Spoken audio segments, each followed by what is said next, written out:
Testing, testing. 1, 2, 3, 1, 2, 3.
Hello, everyone.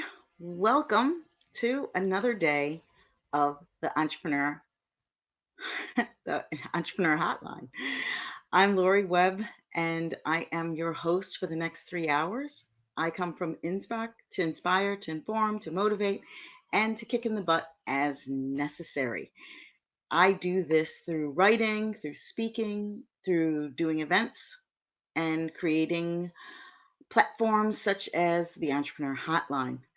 I hope that this has been as interesting and stimulating and just mind expanding as it has been, for you as it has been for me. I think that this has been a great opportunity to play. I say that a lot. It's been a great opportunity to try some new things out. We are spending a lot of time tweaking things along the way because it is a pilot project. And as pilot projects go, things like that have to occur. And it's working so far. We're here. We're continuing through. And we are now at the midpoint. This is the third day. And it's going to be a very interesting day, filled with lots of lots more variation today because Colin is back in the mix for hosting. So it is myself, Colin Scotland, who is I am from America, as you very well can hear. However, I've been living in Copenhagen, Denmark for the last 32 years or so, and before that, England, and in between that, Paris. So I have been in Europe more than I've lived in Europe more than I've lived in the United States. My colleague, Colin Scotland, lives in Liverpool, and my other colleague, Gail Gillian, lives in uh, Pennsylvania. I can't think of, no, I can't. I just dropped the name. It begins with a B. Okay. She lives in rural Pennsylvania in the United States. So it's been very interesting for the three of us to get together and put this thing together, and all the different channels and all the things that you have that you're able to use to do um, an event like this on this scale in such a short amount of time. So I'm very appreciative of them and the hard work and the dedication that they have brought to the project, and not to mention their skill level and their just kind hearts.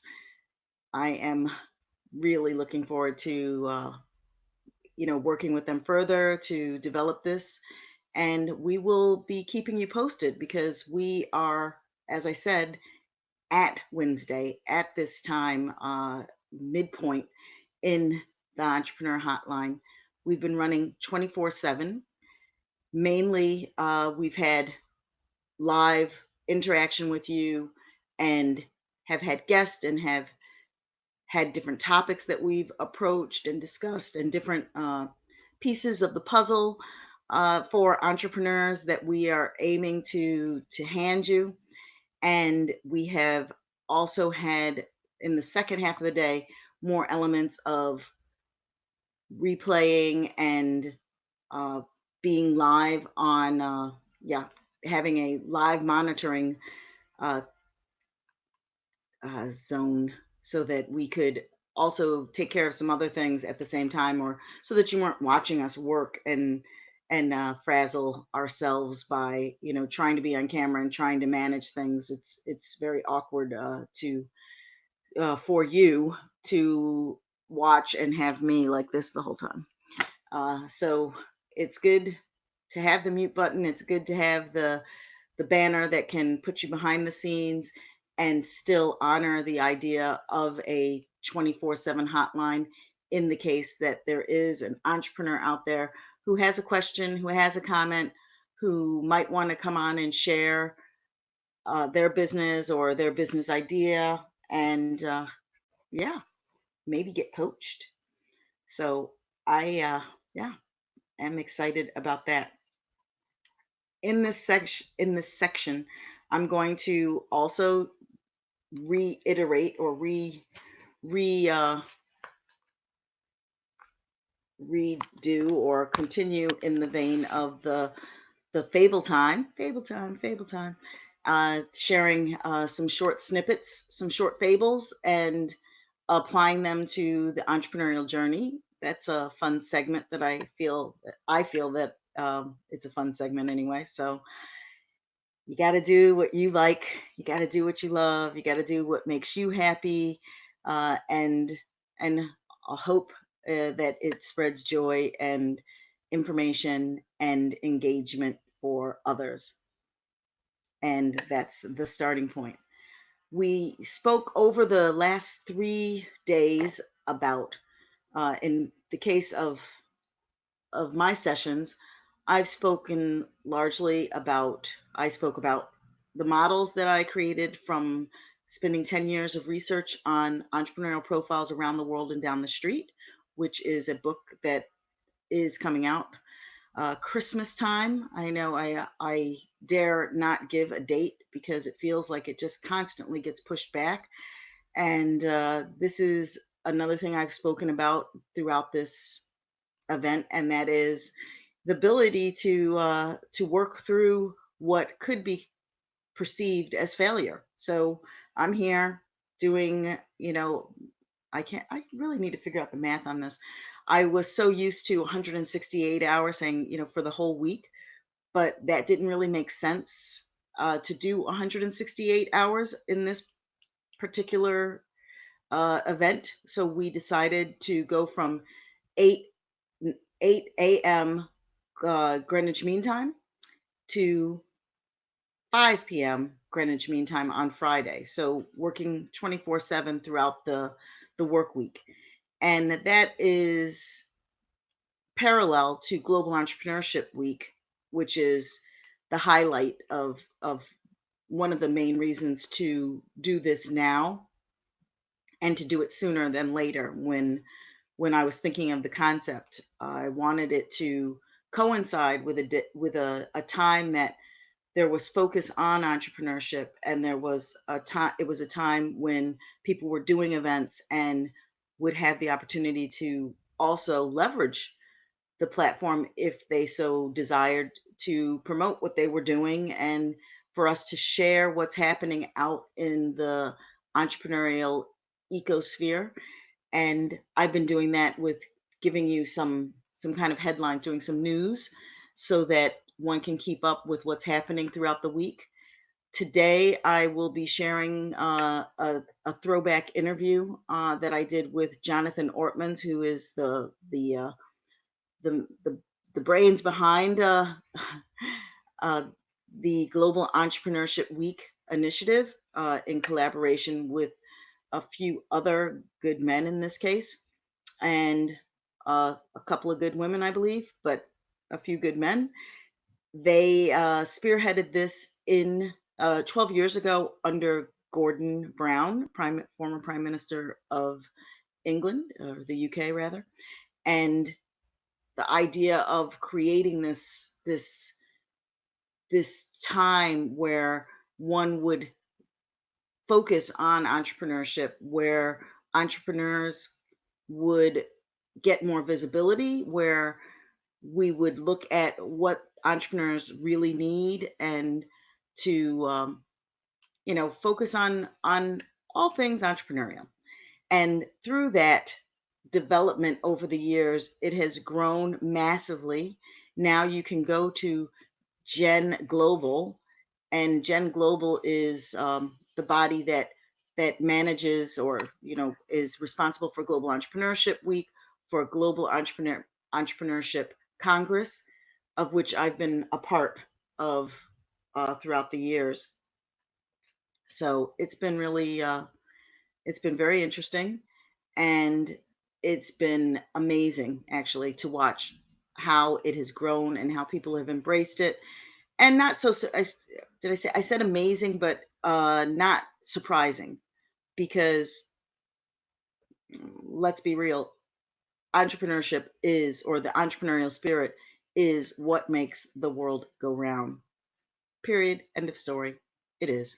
It is the fire, the engine that gets you from thinking about something to doing something. It is the cousin, the active cousin of creativity, and something that I believe gets socialized out of us from when we were children. And a lot of us don't think of ourselves as entrepreneurs because we don't have this identification with the word, because the word gets used um, it's kind of misrepresented often. And I say that because it is used for a very small group of people often in the media. And the way that we've approached entrepreneurship education throughout the years had been in science. It was a part of business programs, and a lot of research that was being done surrounding entrepreneurship dealt with resources, dealt with economics, dealt with with measurements. And entrepreneurship is about creation. The entrepreneurial spirit it is spirit. It's pervasive. It affects everything. It's everywhere. And engaging in an entrepreneurial endeavor is much like a spiritual practice. It's something that you show up for every day. It's something that lingers in the background, if it's not in the foreground of your everyday, um, morning, noon, and night. It is something that develops over time. It deepens and richens, and it deepens and gets richer. It challenges you. It pulls up things about yourself and your ideas about the way you see the world. It it frees you because of this idea of having that self agency that is attached to entrepreneurship, and which is the draw for many entrepreneurs. Dare I say, most entrepreneurs. Freedom was one of the top words to be used when I asked the question of over 400 entrepreneurs, what's the best thing about being an entrepreneur for you? So, freedom, this idea of being able to do whatever you want. And let us also note this caveat: freedom and being able to do whatever you'd like is contextual. And of course, there is a framework. One would also say, even within your business, uh, there is only so much freedom involved, because there are constrictions. There are, for you live in the developed, the established world, there will be government agencies that you will need to follow guidelines. You will have to adhere to uh, things like in Europe, uh, paying attention to GDPR and things like with privacy, like I just mentioned, and you will have to think of also how your public, how your market, how your audience is, they have some element of control over you as well. Your partners as well have have some say. So freedom, but comparatively, entrepreneurs have more agency than corporates or people working in the public sector. That is leading me to I'm thinking about sharing more about entrepreneurial profiles, which could be interesting. I think what I will introduce today, or what I'll talk about, is I'm going to be pulling up some of this, some of the things from my treasure chest, and I'll do another tutorial. I'll go through the explore section. I don't know which tool I'll be exploring today that could be of interest, but we'll see in a minute or so. And if there's a tool that you would like me to explore, then please let me know, and I will consider doing it. I will look into myths of entrepreneurship, and also this discuss a little bit more this vision for you know hashtag if Lori Webb ruled the world, according to entrepreneurial standards and entrepreneurial aspirations, how to enable entrepreneurship more. And that was one of the things that we saw in the Global Entrepreneurship Week newsletter. Read, a, I went through it yesterday, or yeah, early this morning, depending on where you are, and discussed Jonathan Ortman's article on the Start Us Up initiative that discussed entrepreneurship from an American perspective and what needed to take place, and how it was critical for the country to distribute the wealth more equally or more equitably to all communities, to enable entrepreneurship to take root where it isn't taking root, and to nurture it where it has been seeded so that it can grow. uh, Entrepreneurship is, small businesses is what bears the economy. In most cases, it's what creates avenues of new opportunities, and which, beyond the economic aspects, it simply is the backbone of the infrastructure of communities. Everyone knows an entrepreneur. Everyone is connected to entrepreneurship. Everyone uses a a product, service, or has an experience that was created in the mind's eye of an entrepreneur at its essence, and then grown over time, often where that piece that we had focused on for so long, the growth part, the getting bigger, the putting systems in place or working processes, the practicalities of the entrepreneurial endeavor are connected to the science aspect, to as opposed to when we are in the creation impetus of creating a business, and you're thinking of the ideas, and you're and you have ideology around what you'd like to accomplish, or you have ideology about a message that you want to share, a feeling that is so strong inside you that you really feel that it has to be expressed somehow.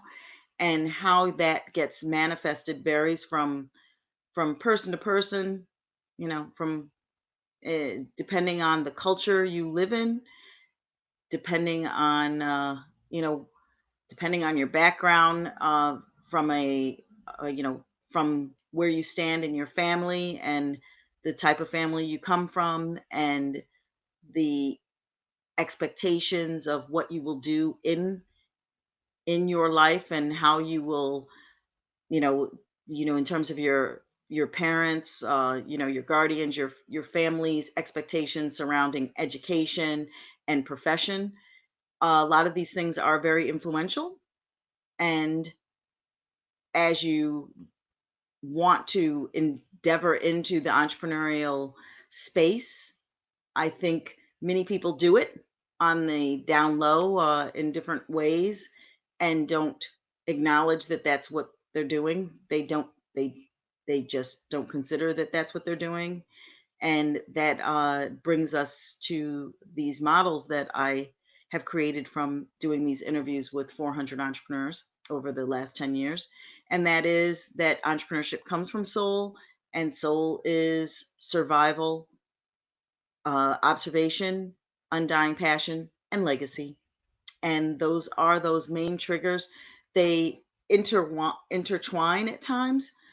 However, one is more prevalent at the time for a specific venture. So, what might, especially with serial entrepreneurs, the reason they may have started business one could have been out of survival, but maybe by the time they're into their third venture or so, they are focusing more on legacy, or they may have decided to cross over and they may have been stimulated by an undying passion for something, or they have gotten very savvy in, like their spidey sense. Entrepreneurs have spidey sense, and that is an ability to see opportunities and develop those opportunities.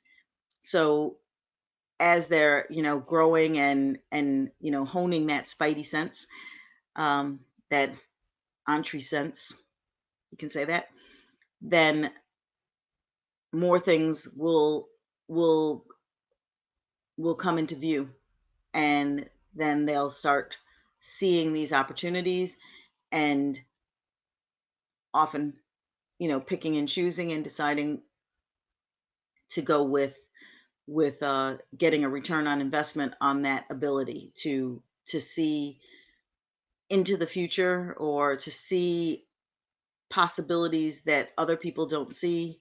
I call it seeing the invisible, and that is one of my strong points, to be able to see the invisible. And I think as a designer, that's also, that's also part of, that's the nature of the game. It's becoming something we're also sharing more. You can see how entrepreneurship, to me, could simply be, its own university, its own field of study. It's integrated with everything with life. It is, you could do so many things with entrepreneurship in terms of the philosophy of entrepreneurship, the the geology of entrepreneurship. I know that's a little bit of a reach, but not really. I mean, the obvious, like the landscape of entrepreneurship, getting into, just the ecosystems. Obviously, we talk about and we use uh, the psychology. What I think will be interesting to see, and I think it's something that's coming to the fore more and more, and that is the psychology of entrepreneurship, because people really do want to know why people become entrepreneurs, and want to know how to sustain the entrepreneurial endeavor, the entrepreneur themselves. So connecting to mental um, well-being, which is something that is becoming more and more visible in media for anybody, because of the happenings around the world. That mental health is there's becoming a greater emphasis on mental health because of stress levels, because of the crazy things that are happening in the world, but also because of the fact that for far too long, people have not really understood the dynamics of entrepreneurship, and to be able to tap into why and when one idea becomes, in the sense of the group that is primarily investing its time to research this, their intention is more economic driven. So being able to tap into how an entrepreneur succeeds, what are the mechanisms for having, imbuing the tenacity into someone who has an idea so that they can take that idea to a level that also, in the case of this group that I'm talking about, uh, impacts the society as a whole, the economy. Uh, it helps to sustain that the broader spectrum. Many entrepreneurs, if you think about it, the cost of entrepreneurship is also something that I find interesting. How much does it cost to develop an entrepreneur? I don't have the stats on that in my head at this point, but when we look at real, like, ground up development, so educational systems, taking students and developing their talents to start up an entrepreneurial endeavor, things like startup incubators and accelerators, there's concrete, figures behind the setup, from the building, the infrastructure, the administration, all of the elements to build the environment for the entrepreneur, and then the educational aspects of it, the mentorship, having mentors come on often at these uh these types of organizations, these types of events. Often mentorship is volunteered, but there are paid positions, and there are always layers. There are always someone's always getting paid.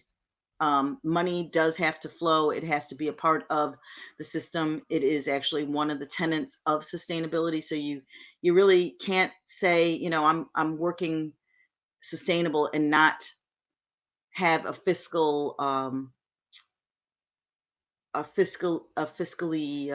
responsible approach to making that endeavor. If you want it to continue, there has to be money in the system, because unless you live somewhere where no one cares about, you know where if you're living in a barter system and exchange, which could be nice. At times I think it would be really nice, if are spending all your time, if you spend time volunteering and investing your time, energy, and expertise, and you're not getting a economic return on investment. It would be nice if you had, like, good karma dollars, or good uh, whatever currency you're working in. It could be great to use that, trade it in, and say, okay, wow, you helped build 10 schools today, and depending on where you're at and what you're doing.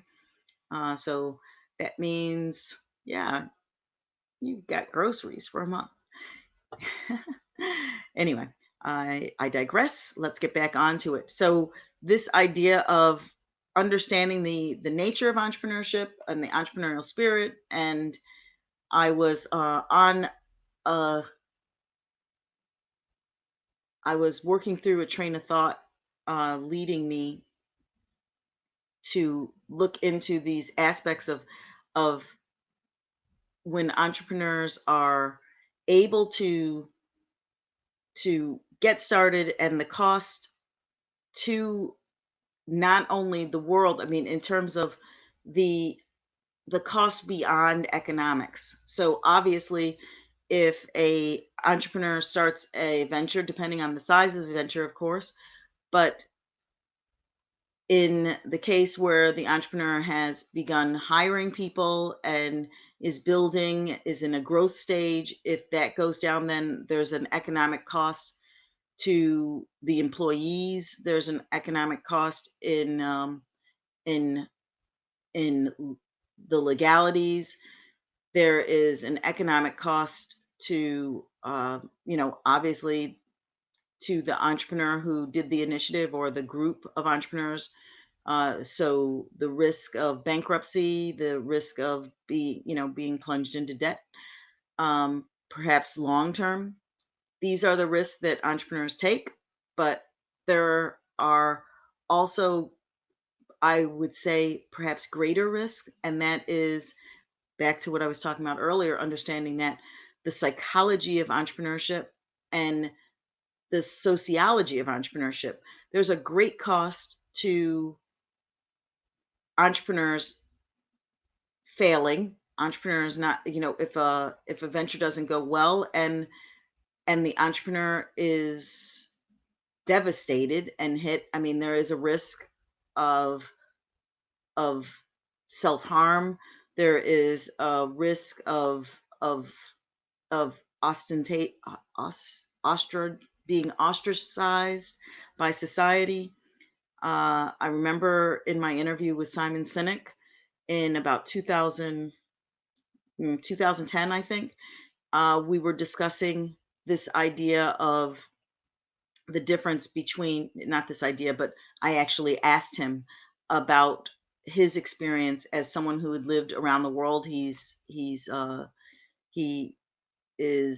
has he's British and yeah, British, and has lived in many countries, and has like the last part of his life, the last few years, he's been in Jersey. Actually, his sister was born in Jersey, so it's been a while he's been there, and he has uh,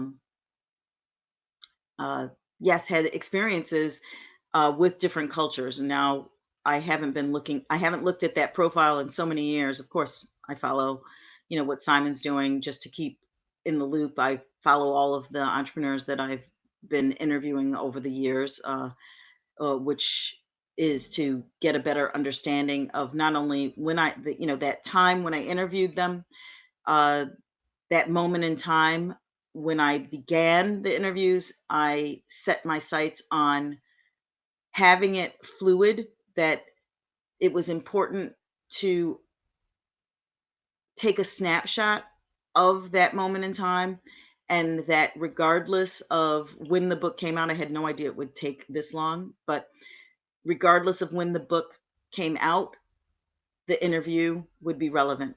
The information garnered from that interview would be relevant, that it would be valuable to have spoken to that person, whether they were still doing the thing that they were doing, whether they wanted to do the thing that they were doing, whether they had struggled and faltered and had moved on to something completely different, either in the entrepreneurial world, or whether it was in something completely different.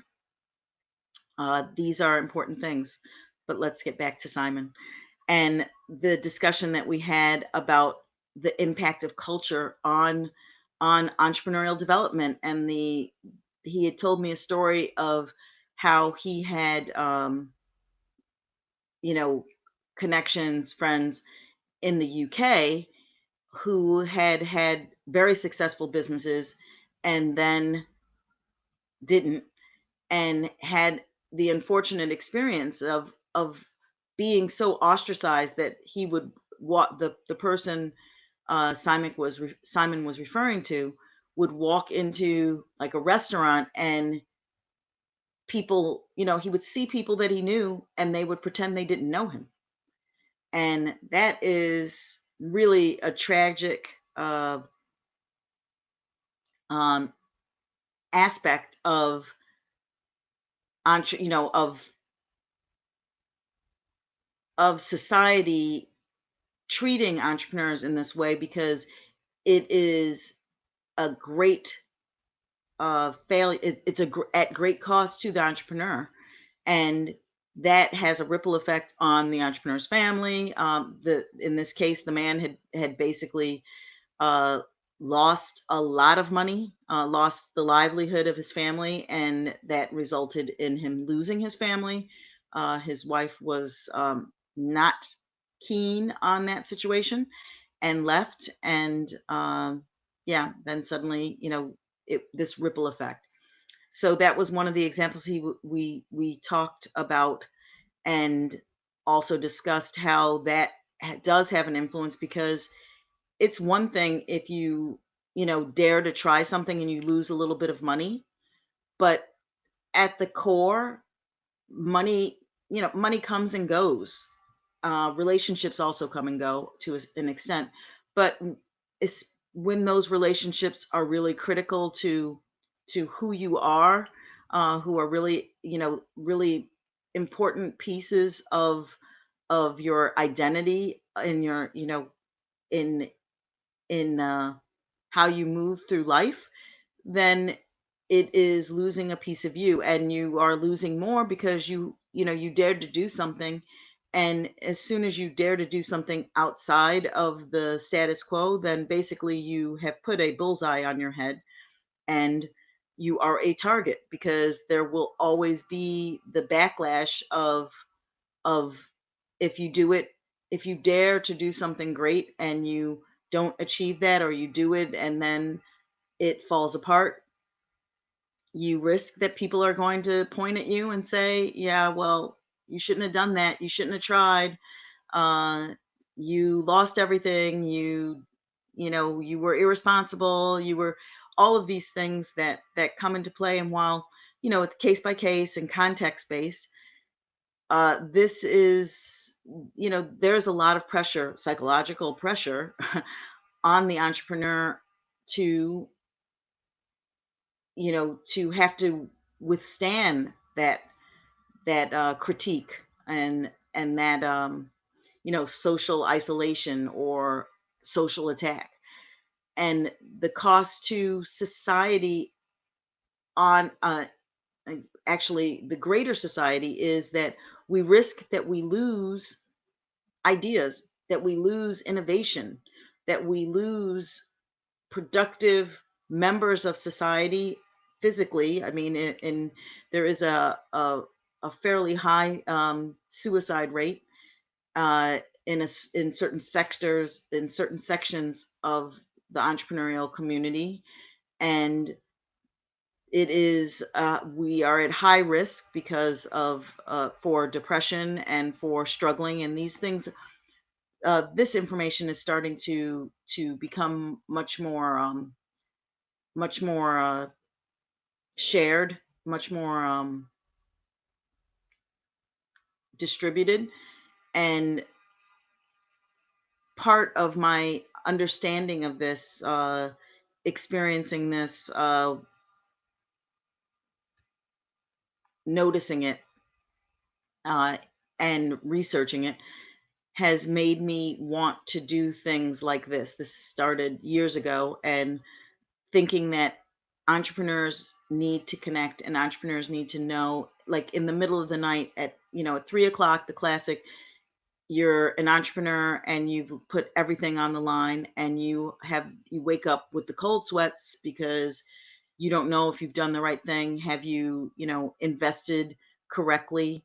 And invested, in this term, it could be uh, economically, but it could also be just invested your time, your energy, your resources, that you are in fear that you didn't make the right decision, and you question yourself, and you falter, and sometimes that faltering is where things start to go wrong, because there is a certain element of power that can be backed by bravado. To do big things, you really need to have a certain amount of bravado, because it's easier to take some things away.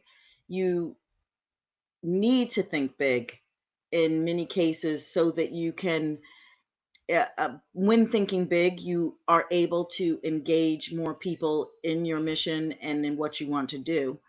And that helps you to get a tribe around you that can be more supportive and that can understand, and that people are more excited to be a part of a big vision and something that serves more than a smaller group.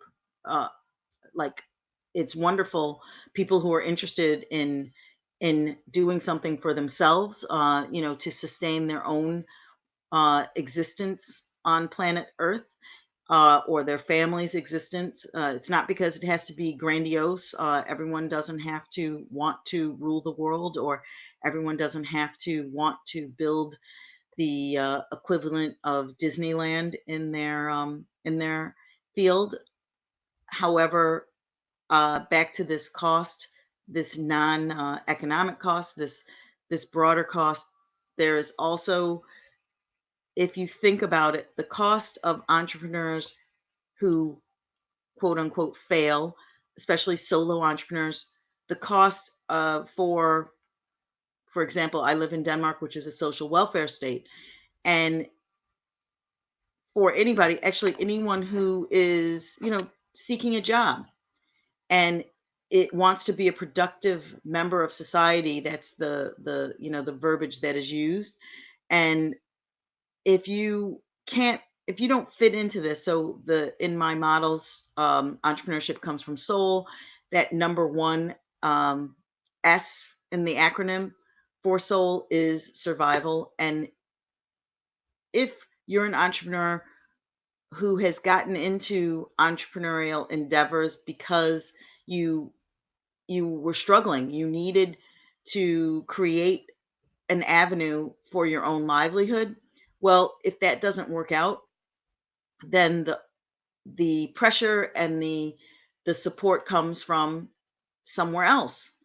And if you're unable to sustain yourself, then the pressure of getting sustained through other avenues, and that's also while you're being an entrepreneur, if you have networks to help you with that, that's also a reality and a struggle and a challenge. And these are things that we need to address and aim to work at, to to be better at helping entrepreneurs manage that aspect of their endeavors, to help provide, in Ortman's uh, piece yesterday that I read, this idea, this safety net issue is a big deal. And it seems that, well, isn't that count, how can you have a safety net and also, you're taking risk, but uh managed risk, I think we can discuss. And the risk aspect is something that people discuss in entrepreneurial circles as well, in that at many times, because I live here in Denmark and come from the United States, a few years ago especially, when I was working very, very actively in the entrepreneurial community here, the startup community. I was working for a company that taught entrepreneurship and created products that could help entrepreneurs grow. And we, were tapped in and connected to uh, mainly, basically all of the universities in Copenhagen and throughout Denmark, and worked with government agencies, to work with also the unemployed and all kinds of areas. And we would discuss things like, well, sometimes it's difficult when you are in a social welfare state, and at the time where there was also, things have changed so much because from government to government, and because of society's growth, and the fact that there are fewer children, fewer people in the workforce to support the growing aging population. That means that it is important for us to consider the fact that you don't have that safety net, even in Denmark, even in a social welfare state, that you did that you did 10, 20 years ago.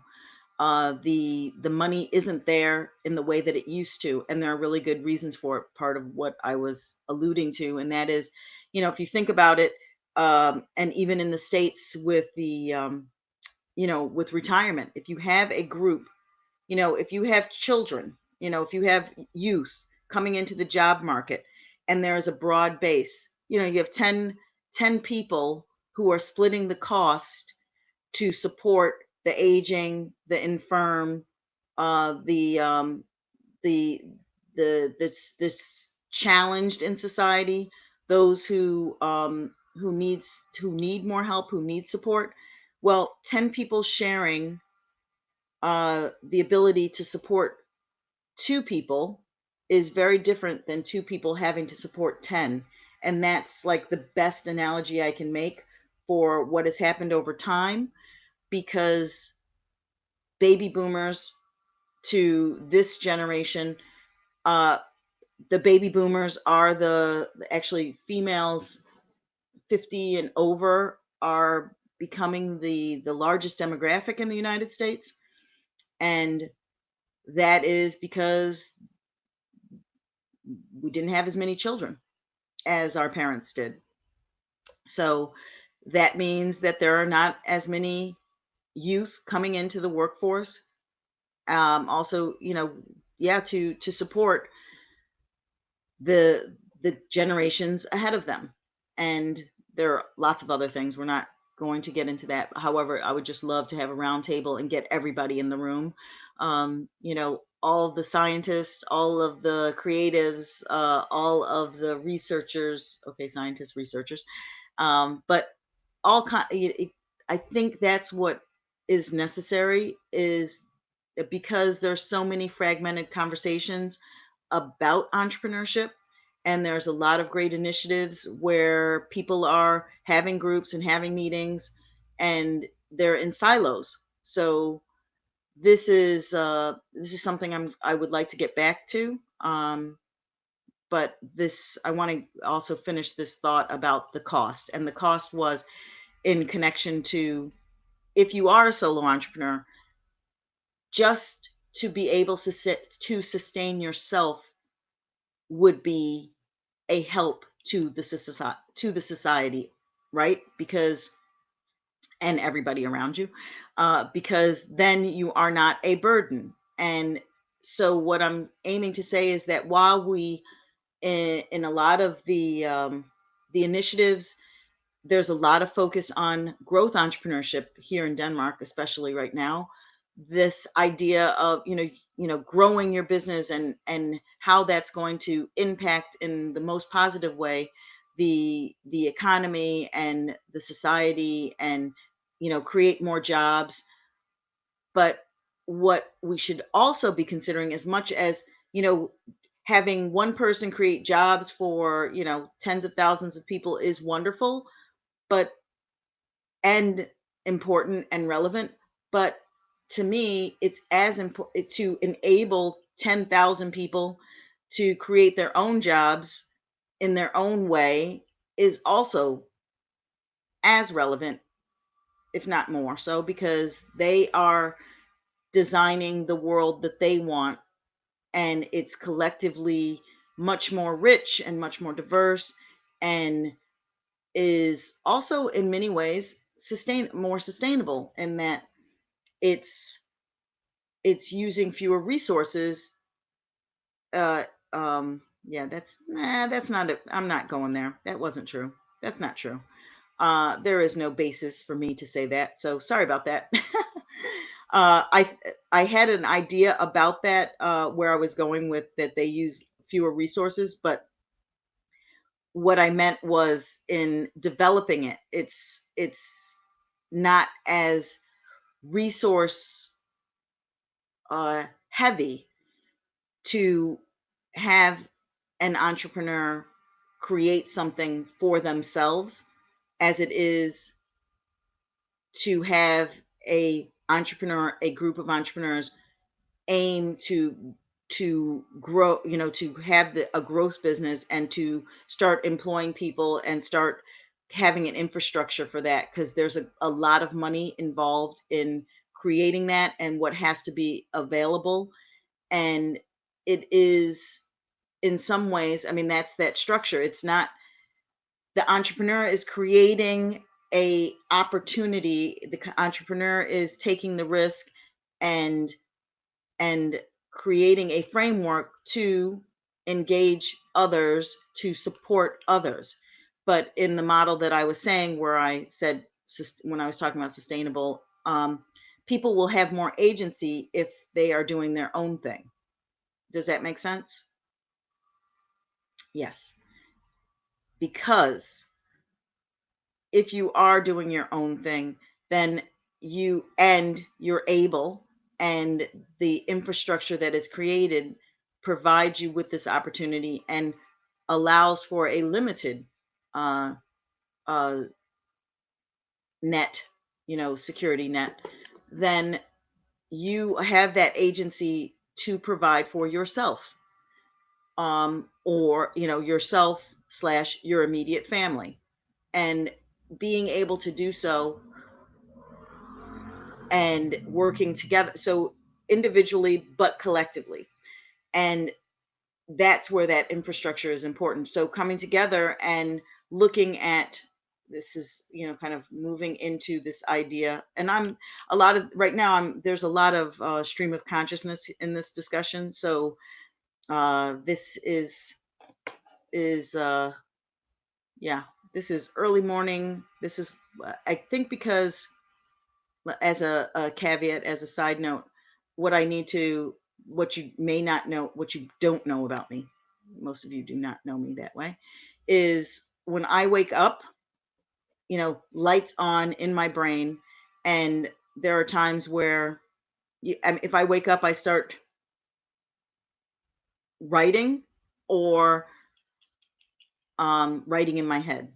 The writing in my head is really less effective. It's better to put pen to paper. But I feel so, I wake up and I have a lot of ideas, and I need to get those ideas out and on paper. And waking up and wanting to make sense of things is something that yeah, it's basically a part of what happens. And in the case where I'm, alone, I spend that time doing that. If it's, I wake up and I need to adhere to a partner, a child, or a parent, then I would have to, uh, I would be on somebody else's agenda. But when I am on my own agenda, I wake up, and I have to process. I'm always processing my thoughts, and there's really a lot of them. Trying to see why I can't. I'm sorry, I'm sidetracked, trying to do something. But yeah, so that was a little side note about that. To get back to the topic at hand, this kind of stream of consciousness talking about entrepreneurial ideas and theories and philosophies, according to Lori Webb, that the community, the entrepreneurial community, but the community at large, to embrace that. And how, let's take as an example what I would like to see in government, and working with government agencies to empower and to give agency. Really, like, one of my favorite words and one of my favorite things to think, discuss, support people in, encourage people to do. I say that I have my own challenges with having my own agency, and being a good, responsible, quote unquote, adult, and being able to do. I have my own struggles like anybody else, but in helping the disenfranchised, the the the society, the part of society that's struggling, the part of society that is, that's faltered and needs a hand to get back on track, to to help develop unskilled labor, to help develop um, people who have less education, or actually people who have too much education. It's a problem. It's a real thing. So how do we leverage all of these elements and all the value that I mean, everyone in my mind brings value just by existing, and how to leverage that value to come together to create a better world. And part of that would be in looking at what's also necessary. And in a society where you have unemployment and you have, just there's infrastructure in a city such as Copenhagen, and there are things that need to be done for the city to run, and there are things that the city could use, and there are, at this point, uh, with Denmark really focusing on becoming more, environmentally not just friendly but responsible, then looking at what that could be. So designing within those areas and focusing, it's taking, providing opportunities. For example, if you're out of work, if you're looking at the unemployed and saying, okay, here's some things that we need, and we want you to work with this group so that we can design the city that we want, that we can make initiatives, that we can look into how the system could work to encourage the behaviors. I mean, using nudging. If you have things like, now I'm back to if Lori ruled the world, but in Denmark, in Copenhagen, to me, it seems completely within reason that we would be able to, for example, have us not have to pay for public transportation, to create a system where that was a part of what we did, because in doing so, it would be a large economic, I'm sorry, environmentally sound thing to do, because it would encourage people to use public transportation. Now, we use a lot of bikes, that's cool, but for the people who are still using cars, and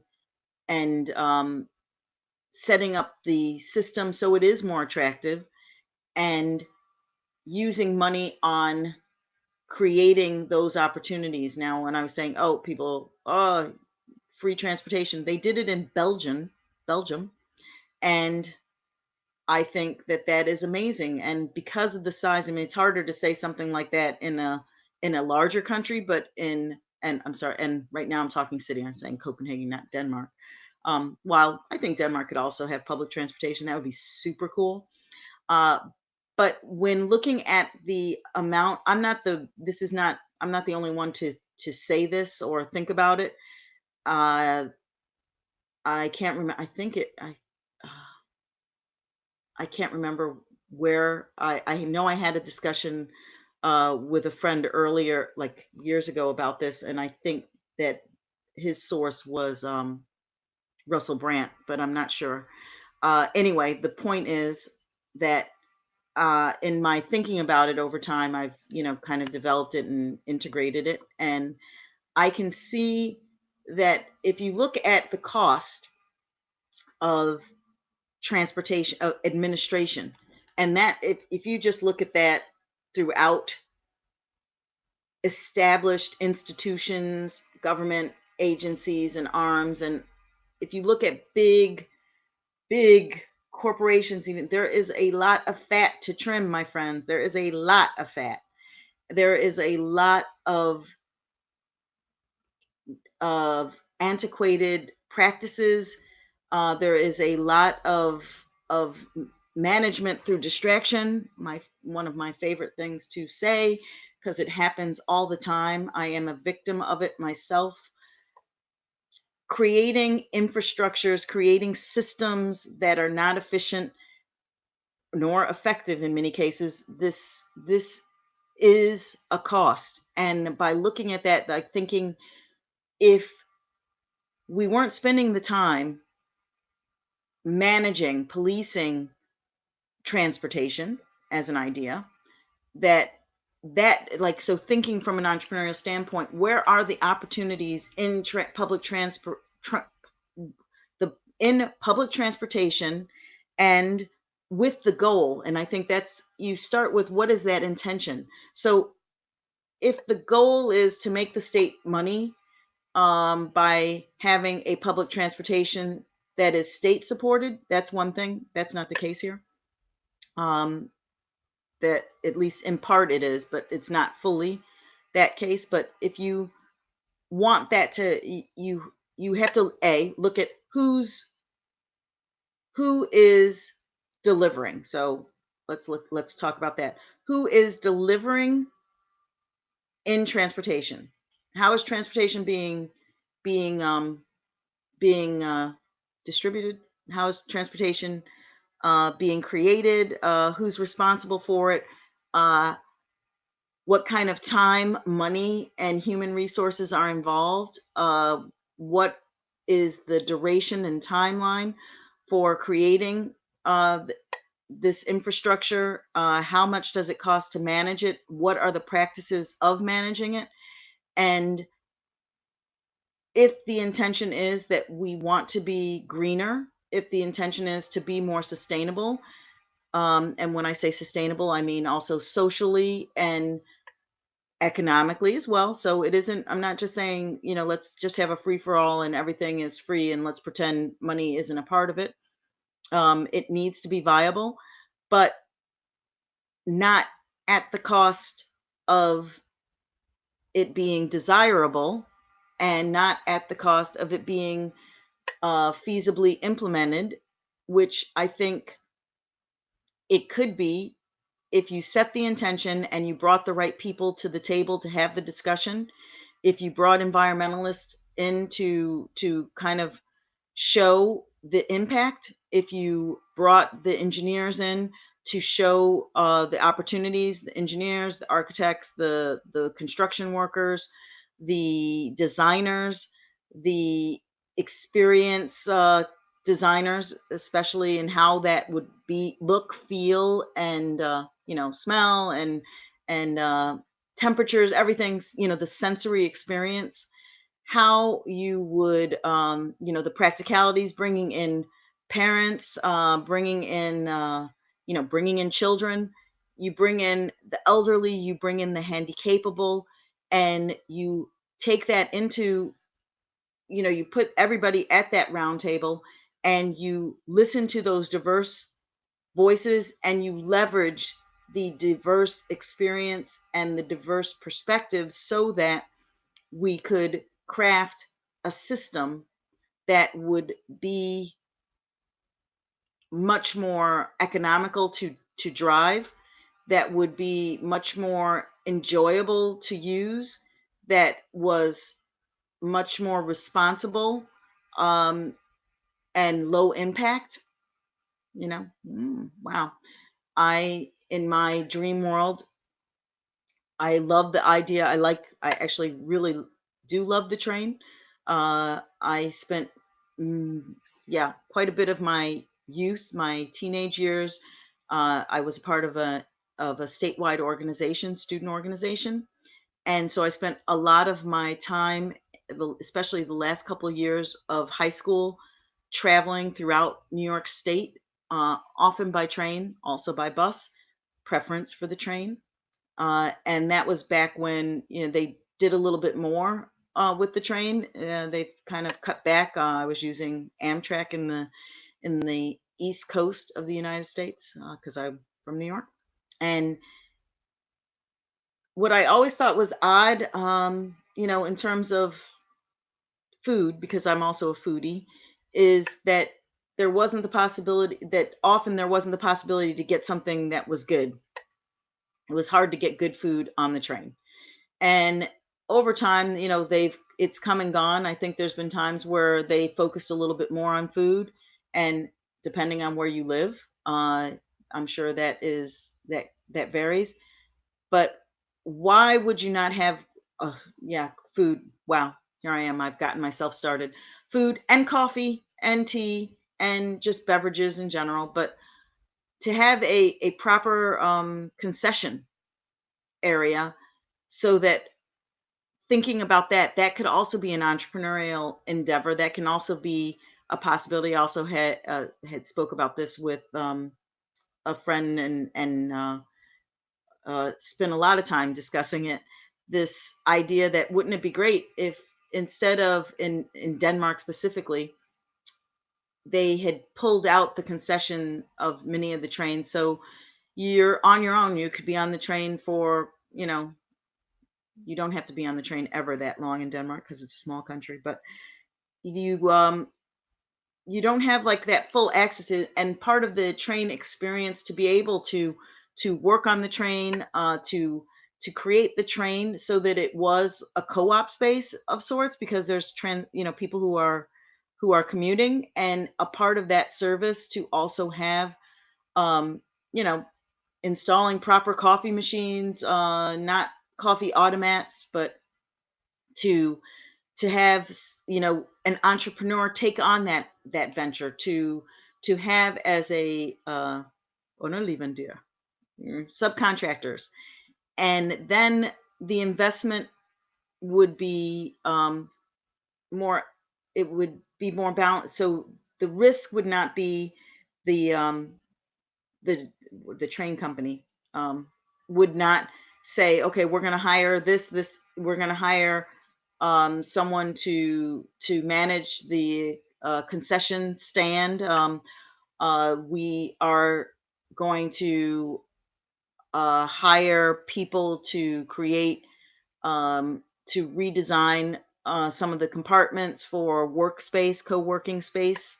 We're going to design you know my one another idea and dream that I had once upon a time was to integrate more wellness. So actually going back 10 years, I wanted them to, especially on international flights, employ like the opportunity to have a few chairs for a massage that you could book throughout the flight.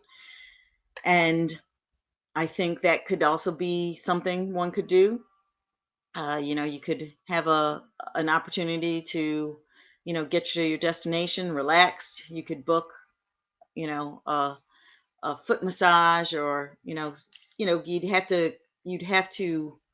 to design the experience for the setting. However, sorry about that microphone situation.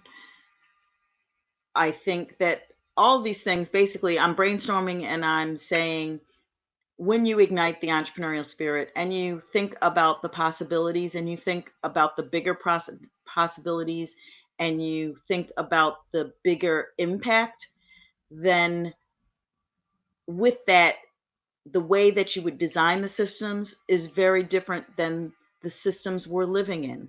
And that's really my point, is that there were a group of entrepreneurs who had another set of values, another, that were building and creating, designing a world that they thought had limitless resources, that they thought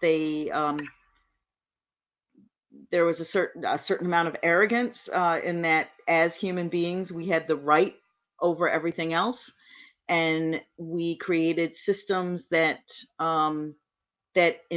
impedes upon the rest of the beings, and that's something that changes the perspective. So even if you're not someone who is interested or believes um, in promoting and in developing and considering and this the responsibility of environmental action, or even if you're not someone who's really focused on sustainability, the exercise applies. What I'm saying is, you figure out what that intention is, you look at it from the different perspectives, and people talk about stakeholders, uh, the idea that entrepreneurship can impact everything. It does, in fact, impact everything. And so, because it's so important, it really is important to look at all aspects of how it manifests itself, and it also is important in how we groom it, how we nurture it, how we develop it, and what are the expectations, what are the guidelines for it that are also more from a more meta level. And I think that that could bring great value to conversations about entrepreneurship in in how people educate entrepreneurs, and in uh, how organizations support entrepreneurs. Uh, Another thing connected to these to the four models, to the four air triggers that I think we don't think about, that is, or we haven't, that I have not seen it addressed, and that is when you are an entrepreneur that belongs to the survival area as opposed to observation, undying passion, or legacy. This is, basically there's a matrix of sorts, because you need different things. If you're, what motivates you, and how somebody would help to stimulate you to take action, or how people would support you in creating, in laying the groundwork for something that can be sustainable. uh, all of these things are relevant, because if you are in a survival mode, you aren't able to first, your mindset, just where you're at, you're struggling. It's classic Maslow, that if you're struggling, it's hard to be more aspirational when you are trying to put food on the table, when you're worried about losing your home. It's hard to actually operate and do the work that you need to do when creditors are knocking at your door. It limits your effectiveness, it limits your efficiency, it puts your health at risk, and your health more importantly than your business even. uh, that is also very different if you have limited resources, and you have things that you want to purchase. You want to attend events, or you want to be a part of competitions where there might be some investment, and you want to also the trajectory in terms of the timeline. So there are people, hey, you can get in this program, and in a few months time you will be able to achieve some modicum of success. Read, economic return on investment. However, if you need to tackle bills right now, then that is not really an option. And often this group of survivors struggle because they also, time is of critical resource for them, because they don't have the time. And what happens is, there's a yeah there's when it there's something in the cooking area that they talk about. If you it's I think it's something to do with time, energy, money. Time, energy, money. So you can, like, if you take a cheaper cut of meat, you can take an expensive cut of meat, and you can take a cheap cut of meat. And a expensive cut of meat takes, to for it to be delicious, takes very little effort, right? Excuse me if you're not a meat eater. And this idea that you can take a good quality piece of meat and basically throw it on the grill, throw it in a pan, boom, boom, salt, pepper, and it's going to be delicious. And it's going to be, um, it's the consistency is going to be good.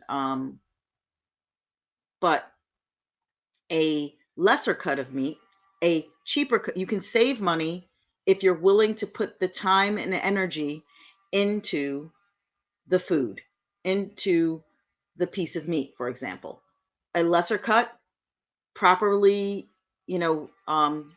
preparing it properly and cooking it longer, slower, will be able to match a higher cut of meat. And it's the same thing, I believe, in entrepreneurship.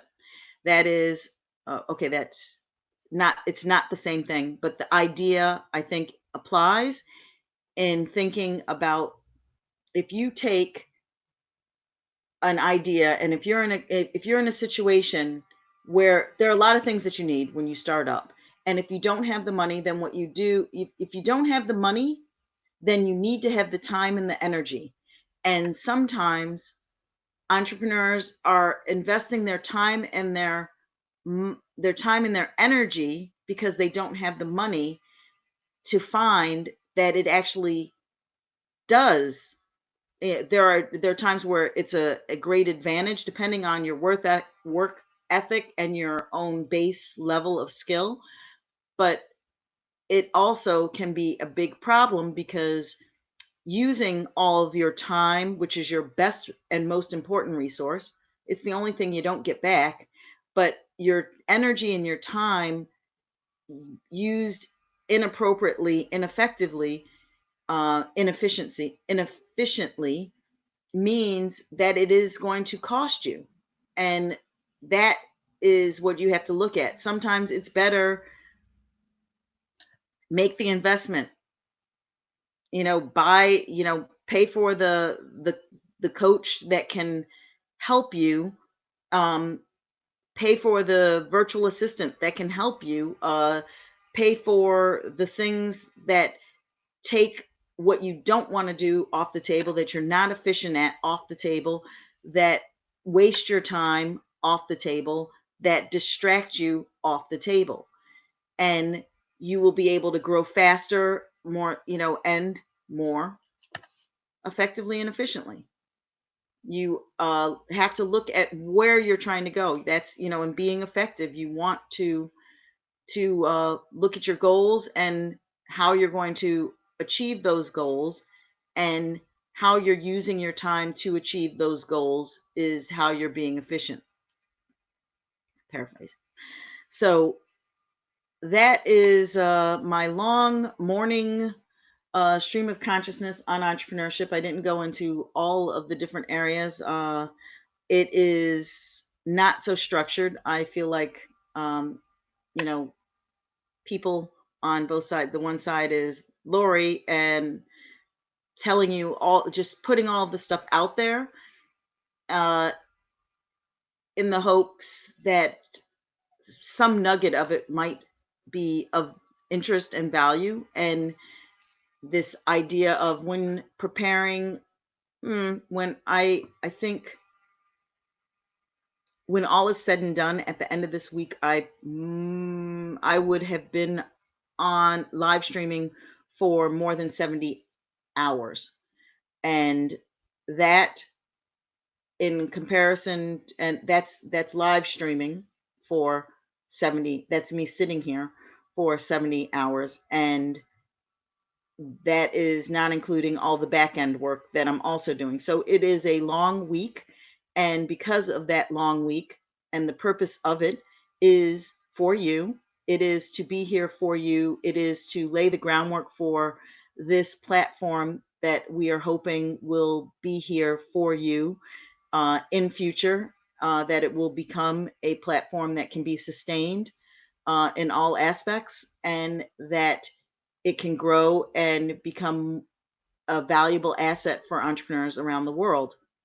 A platform, a space to share knowledge, a place to highlight who's doing great stuff in the world, a place to also highlight things that are not so great about the entrepreneurial space, and to have um, important discussions about the direction, to course correct, to give people the tools and the resources to enhance the start of something entrepreneurial, but also to develop and to educate about different aspects of entrepreneurship, to even broaden this and be a space where people understand it more. So not only entrepreneurs themselves, because entrepreneurs, they're entrepreneurs have an experience and they understand a lot of what they're going through. And the lucky ones have access to a network of entrepreneurs or other entrepreneurs where they can also see themselves reflected, or they can see their situations reflected.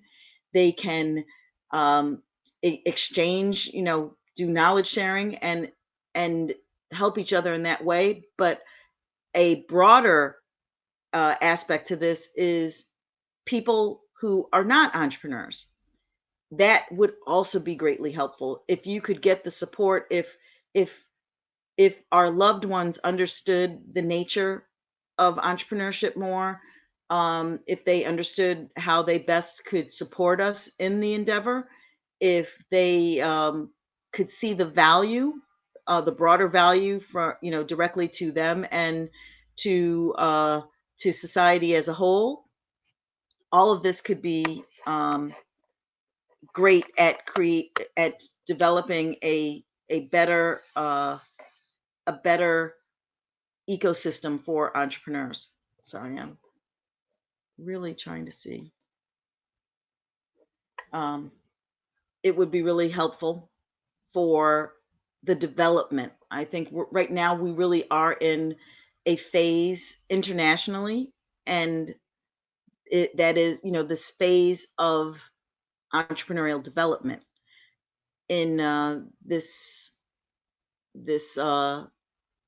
newsletter yesterday that I read from Jonathan Ortman, director of Global Entrepreneurship Week and Global Entrepreneurship Network.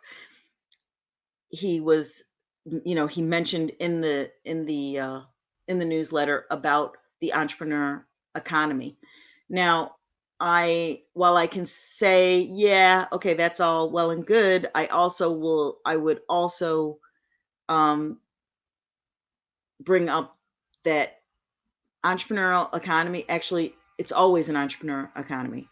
All economies are created by entrepreneurs. Always has been, always will be. So there's nothing really special about it, except for that there's more focus and talk about it. There's maybe more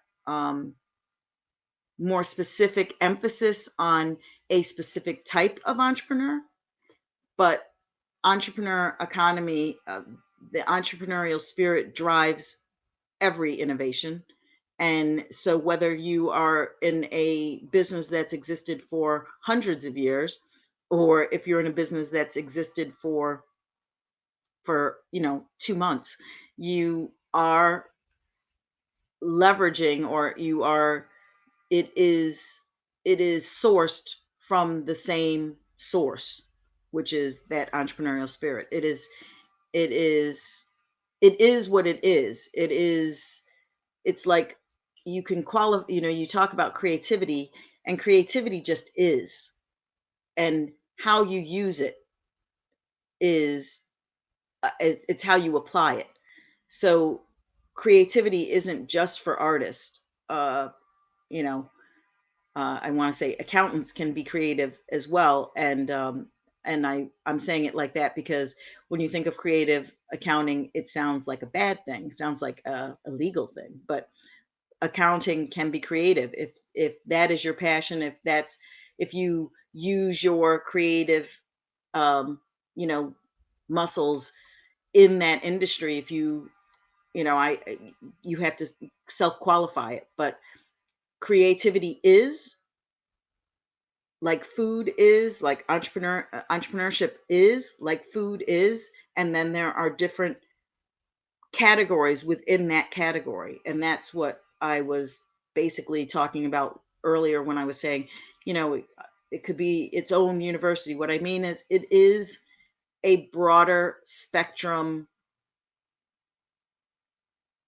meta topic that is infused everywhere, and how that entrepreneurial spirit manifests depends on who the person is and their background. And I think in being able to see that, it would be illuminating, and it would stead entrepreneurs much better.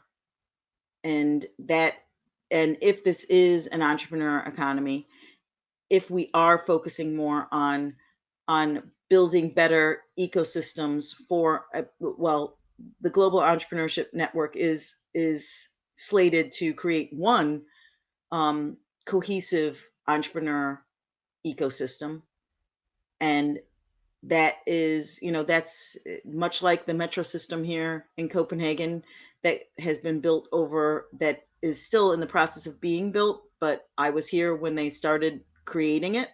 And, there was a whole lot of chaos. There is a lot of construction everywhere for a very long time. And then boom, there it was. I mean, it's still happening, but the the two lines that run, just the one just opened, the circle line just opened, but once it's done, once it takes a lot of hard labor to create infrastructures, and then once the infrastructures run, it opens up the opportunity for more,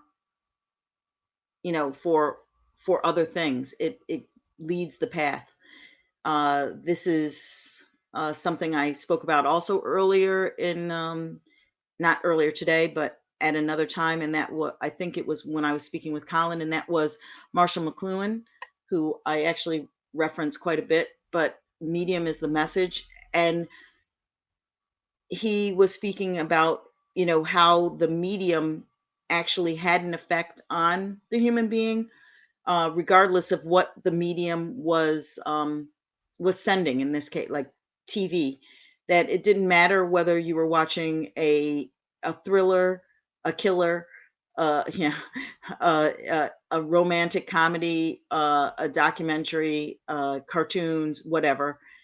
It the medium of the TV had an effect on human existence and how we did things, and all, it impacted the way we lived our lives. And same thing with the internet, same thing with mobile, the way technology impacts the way we live. And I believe that, like, he talks about light as well, and so that by having the light, that we were able to work, at night. And to me, entrepreneurship is the light, or the light that makes the light makes other things possible. It makes you able to do things because the light is there. And entrepreneurship is that light. That's my thinking about it. That entrepreneurship, by its existence, allows for more entrepreneurship or more innovation, more creativity. It allows for more opportunities because it exists. So when somebody sees that somebody has achieved something, it, or actually not even achieved, if somebody sees that you're failing at something, that is also an opportunity. That can also be a good thing, because nobody gets out of life alone. Everything gets built on something else. No new, they no idea is new. It's all out there. There's always something, and it gets to connect with the collective consciousness, and it also connects with so many things. That's a conversation for another time. But to get back to it, that in the success triad, which presentation, that I think that's what I'm going to discuss today, in a minute, and in a few minutes. I had some trouble pulling it up yesterday, but I did this success triad with the British Chamber of Commerce here in Copenhagen some years ago, and the three pillars: creativity, talking about innovation and creative, to be innovative, having that entrepreneurial spirit is one of the most key elements, because the entrepreneur spirit is the will. It is the, creativity. You get an idea, and an idea is nice, and it's there, and you can explore that. But entrepreneurship is creativity with wheels. It is that engine. It is the will that keeps you going when you're not sure what's happening, and it's the will that keeps you going despite the odds. When times are tough, it is that strong belief, thus the entrepreneurial spirit aspect, that faith in yourself and your own agency and your team's abilities, in that this is the right thing to do, this is the course of action. I believe that this vision that I have is important, and I will do it whether people are there to support me in it or not. And there is, of course, there that can also be dangerous, of course, that, depending on what that vision looks like, and and how it affects other people. Of course, there is that possibility and something that needs to be considered. But for the most part, having this vision to achieve something that has meaning in your life, that gives meaning, that has has potential to grow, and to especially do good in society. um that is a wonderful thing, and that is something that we need to support. And that is why I hope that this brings some sort of insight to you. On that note, I'm going to actually pop up this screen and come back to you in just a minute. I am going to be crossing over into a presentation, yeah, about a 20-minute presentation in a minute. So if you are here, then yeah, feel free to tell me a little bit about what your interests are, what could be helpful for you. Are you an entrepreneur? Are you looking to, wow, um, are you looking to for some specific assistance?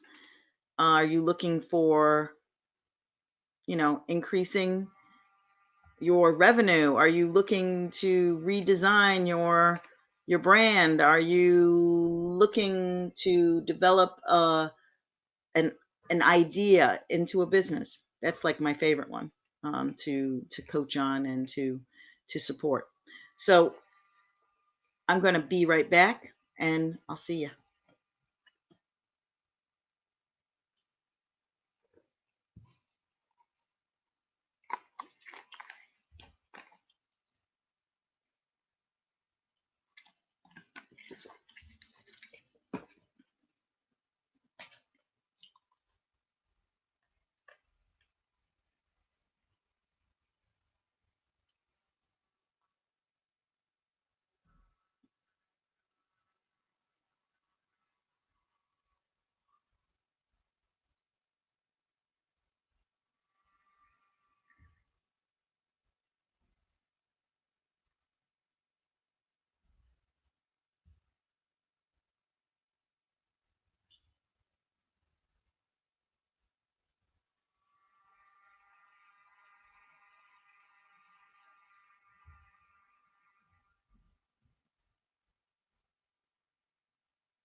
I think not.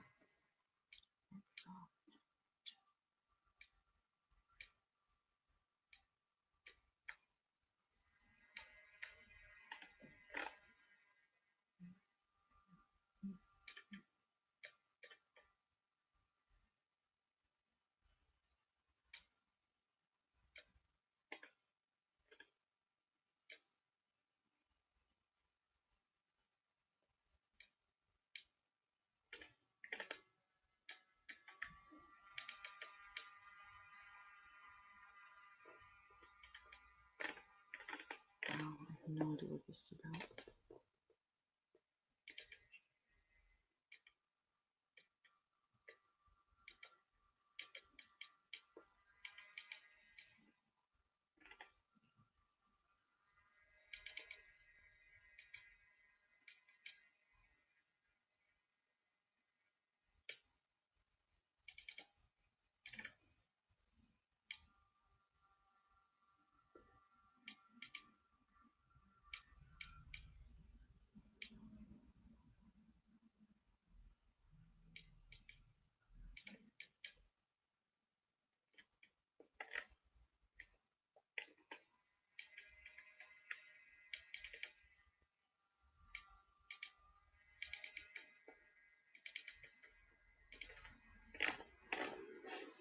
Okay.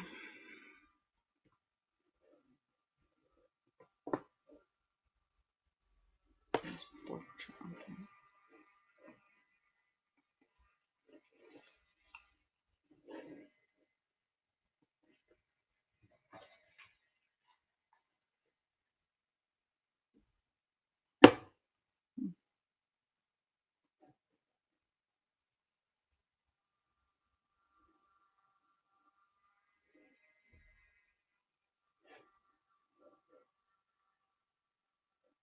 Hmm.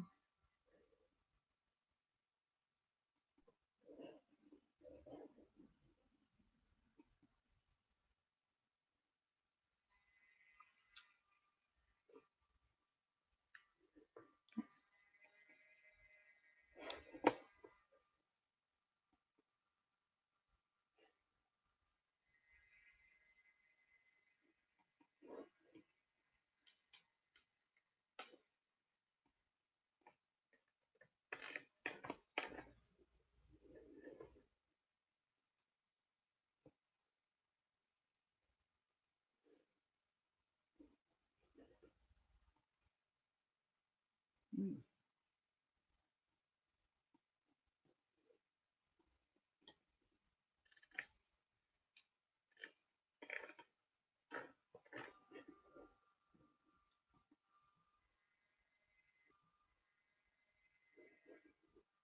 Okay, that's not what I want. That's not what I want.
What the frick is it?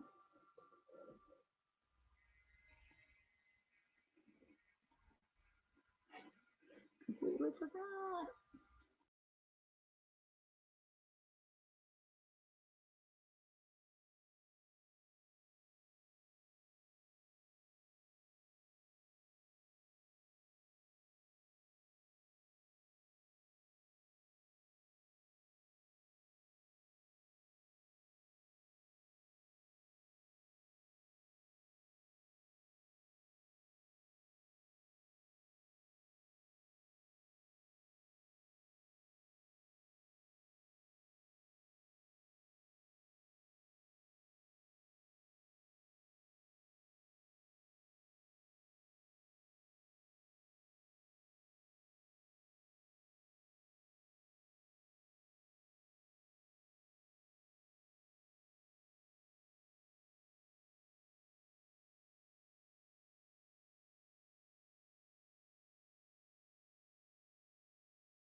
Okay, I'm back and very frustrated. Oh, sometimes that is the life of an entrepreneur. I'm sure you know. See, this is what I was aiming to show you. It's the second time I've tried to do it. It's just not working. Apparently, I'm on a call. What? Okay, I'm shutting this down. And I am super frustrated because I want to do this presentation and I can't do it. So, I don't understand. This is the thing about, being out of my depth in terms of I can't get it to, now it's locked on my, locked on my computer. So that is so not cool. Go away.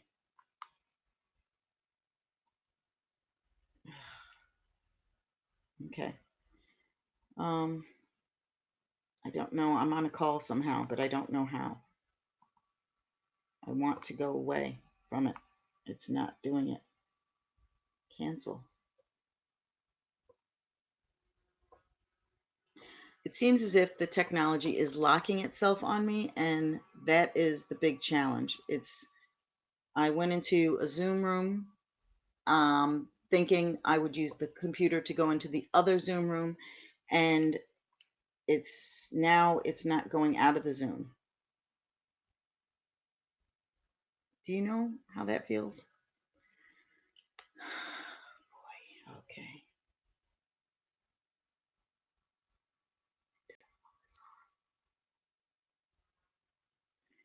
Okay.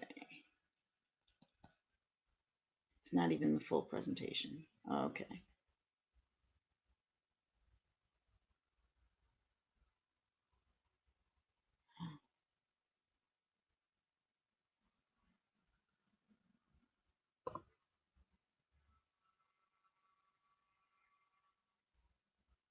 Oh, I have an idea. I'm going to try this and I'll be back and see if I can sort this thing out. I'll be back in a second.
Hello, hello,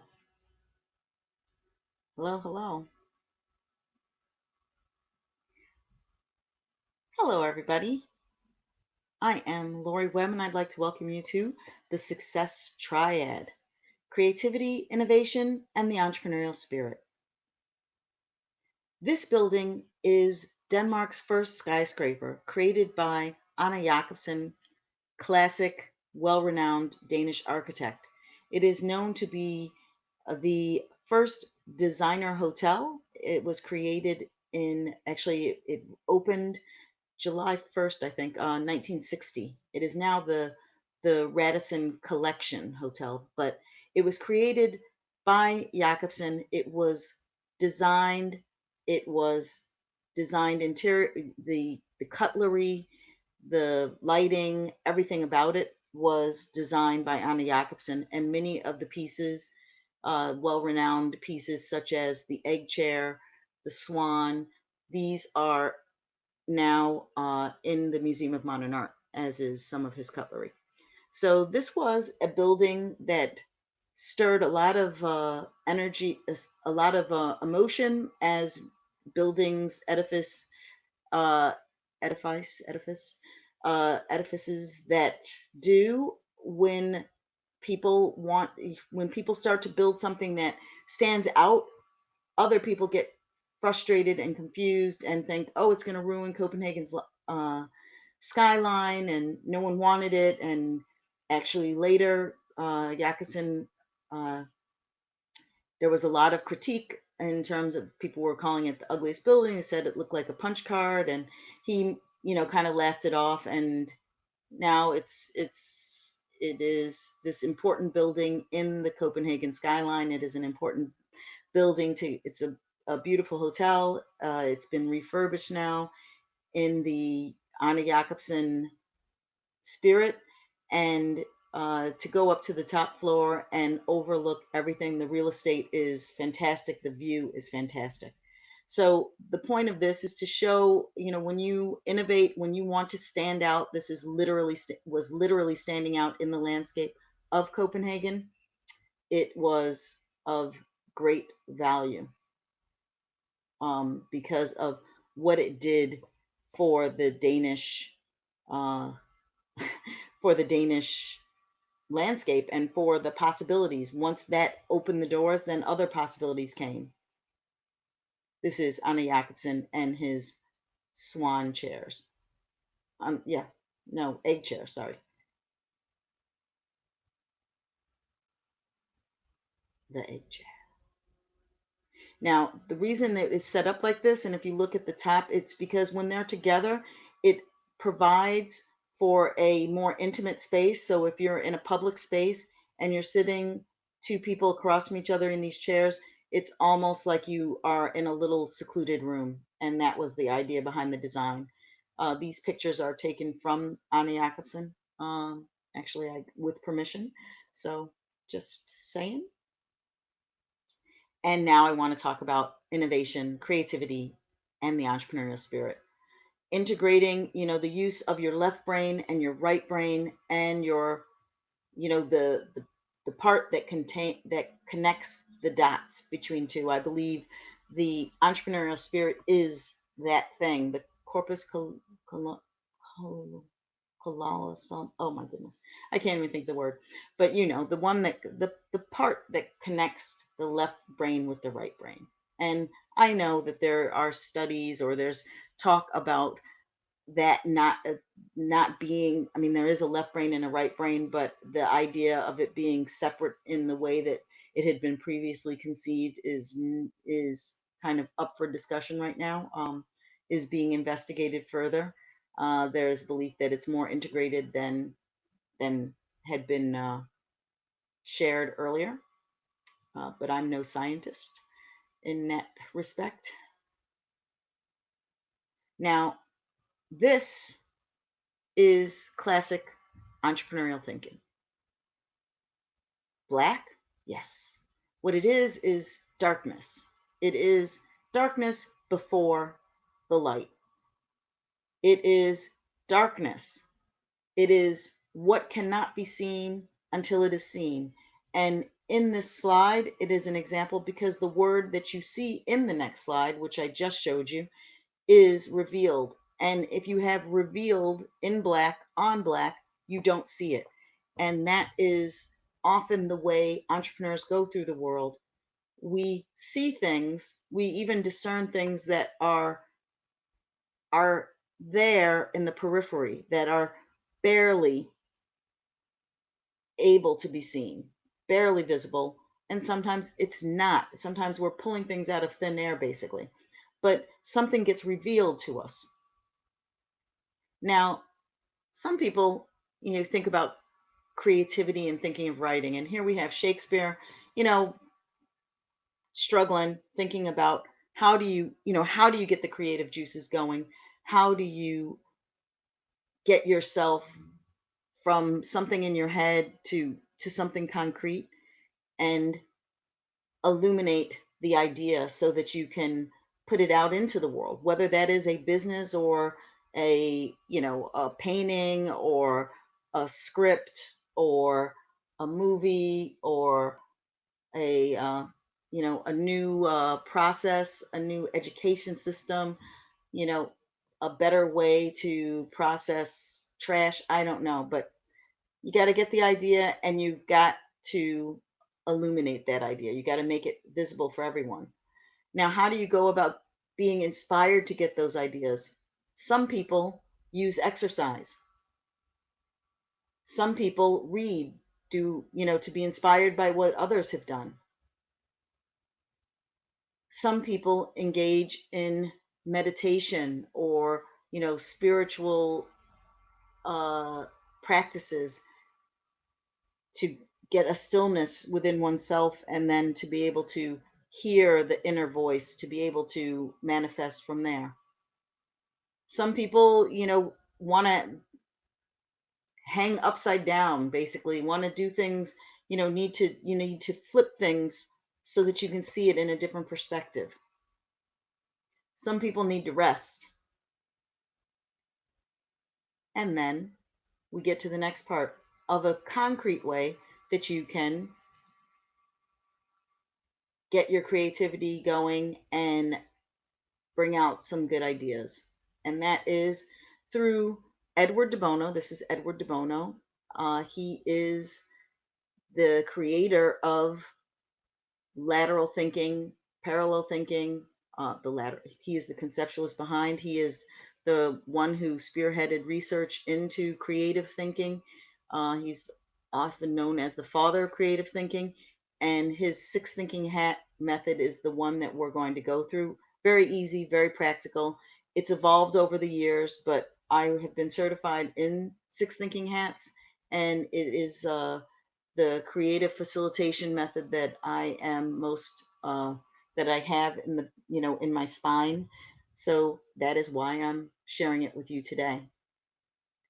Now, six thinking hats, the way I break it down, or actually when you think about thinking, when you think about the thinking, you think not so, it's not linear. You look at this turtle and the turtle wants to get to land. What do you think is the best course of action for the turtle? Probably said, it should just swim. The fastest way between 2 points is a straight line, the fastest distance or the shortest distance. However, the problem is that you might not be able to go that distance. There might be some sort of impediment that you hadn't thought of. For example, the turtle doesn't want to go just straight into the shark's mouth. Uh, there could be a bump if you're sailing. You may have to move. You can't go straight from one point to the next in the ocean, in the water, because there are so many variables. Then there's the concept of the nine and the six, because when we're talking about perspective, we're often fighting for one perspective versus another perspective and not realizing that we're coming from different places. So if I'm standing, if we're standing on opposite ends of the drawing on either of those drawings, we're going to see the opposite. If you're standing at the top of the nine and you're looking down facing the bottom of the screen, you're going to also see a six. If you're at the bottom of the screen on the right side, the bottom of the six, and you look up, you're going to see a nine, although it will be backwards, correct? Yes. No, that's right. I tried to place myself. Yeah. So you will see it, and that is an important aspect of the idea of first thinking about lateral thinking and to think about parallel thinking. And we want people to be on the same page. So I'm glossing over this because this is really just a short presentation. I go into more depth when I'm actually out in the field facilitating this or doing more deeper presentations on it. But let's get to those hats. Now, the way that I describe the hats, more and more, well, the hats are broken down into variations of how you would approach if you're in a meeting. And people often get this wrong who apply it, who haven't um, looked into it more. And that is not the idea that if you have six people, they're each wearing a hat and representing that hat. The idea is that you trade hats. So when the red hat is on everyone, when the red hat is being used, it gets used by everyone. Although you can use it as a device for kind of giving people insight into your type of thinking. So if you're in a meeting and you want to just give a quick idea about how you feel about it, then you're just like, hey, red hat for a minute here, because that's the passion hat. Now I'm going to show you visually through some slides how the hats function, but here we go. You want to go with your gut feeling, and that is the red hat. Like, so go with your gut feeling.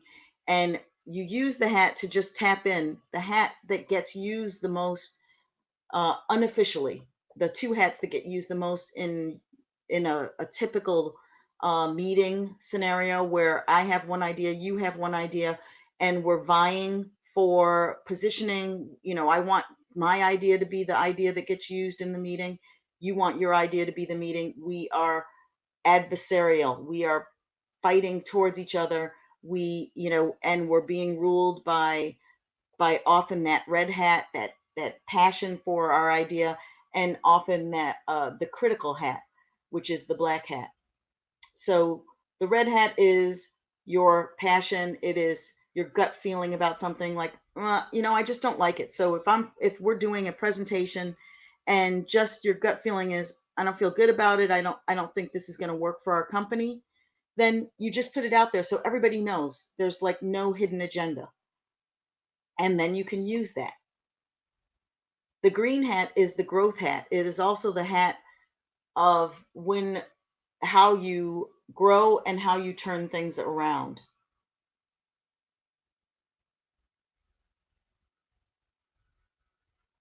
The yellow hat is the optimist hat. It is looking at all the positive aspects of an idea. The blue hat is actually the meta hat. It is the hat in the sky. It is the hat actually of the facilitator, the bird's eye view, the idea of looking at the whole situation, looking at what the goals are, looking at the dynamic in the room, looking at the actual information, the factual information, looking at what we know and what we need, for what we know, what we need to know, and looking at all the variables, and also documenting everything so that people can leverage it now and later. This is making that jump when you are taking the leap. The red hat, the blue hat, the white hat, the yellow hat, the green hat, and the black hat. That is that's looking at the risk. The black hat presents, it's the more critical thinking. It is the evaluation. It doesn't have to be a negative. It is just what it is. It's just to evaluate and bring up ideas about how something could go wrong. And the white hat is the data hat. So that is, what do we know? What do we need to know? And that is six thinking hats in a nutshell. Here is a funny little cartoon about life cycle of innovation. And so you have an idea, and then the capital constraints of that idea takes a piece out of it. The technical feasibility takes another piece out of it. The legal review takes another piece out of it. Management indecision starts to kind of wane and really breaks it down. Then in development, it gets mashed up, reconfigured. The final product is put in as applesauce, and then it is stubbornly marketed as the original idea. Think about that. That is, I thought, so telling of a lot of the systems, a lot of the things that happens, and the idea versus the reality, and an insistence on holding fast. The expression in writing and in the creative fields is "kill your darlings." And when you don't kill your darlings, then you end up marketing a fresh apple when you're selling a can of applesauce. So that is a kind of funny thing. And a good quote by Greg Sittel is, at its core, building an innovative culture means instilling the spirit of the future into the practicalities of the present. And I'll repeat that. At its core, building an innovative culture means instilling the spirit of the future into the practicalities of the present. Right? That's so brilliant. You got to get messy when you innovate. You got to get in the mud, and you got to smush things around, and it's not always a pretty sight. Uh, a lot of times when you let yourself do it and engage in it, and give yourself that freedom, it's a lot of fun. And play is the um, fastest vehicle, or fast it is the fastest route to being able to be more creative and innovative and engage that entrepreneurial spirit that gives you the engine and the power to go through. Albert Einstein once said, if I had 20 days to solve a problem, I would spend 19 days to define it. Entrepreneurs, take heed, take a step, take a minute, know what you need to, you know, the direction that you're going. Get the details, figure out, don't just start rushing off. I am all for impromptu, uh, uh, gut feeling action. It's good to take action, but in other words, this is there's a Taylor saying that you measure twice and cut once, and these are really good, sound uh, thoughts in terms of saving you resources down the line. So, you know, Einstein with, defining the problem, defining the situation, and then very rapidly you'll be able to come to a conclusion, because you will not be wasting time going down extraneous rabbit holes. Now we're switching into Joe Pine and Jane Gilmore's book, The Experience Economy, and that will be in our next quick segment of innovation and thinking about tools and methods and resources to help you in your entrepreneurial endeavor. Thank you.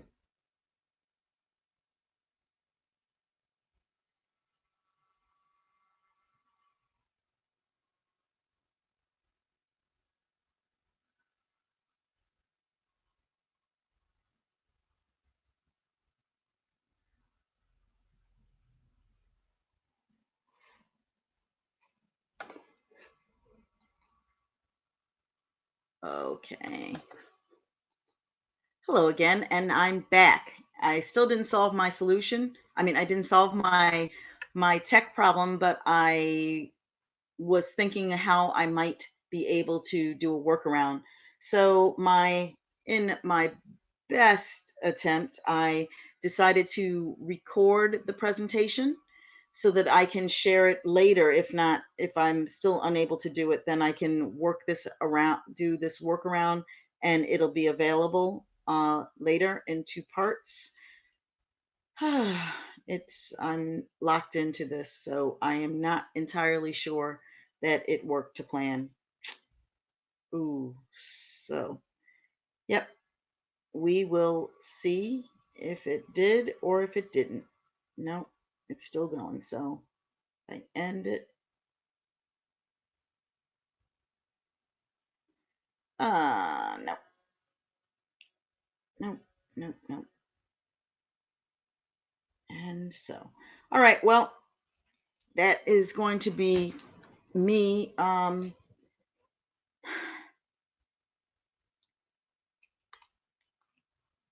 Not giving up, but taking a break. So let's do a little.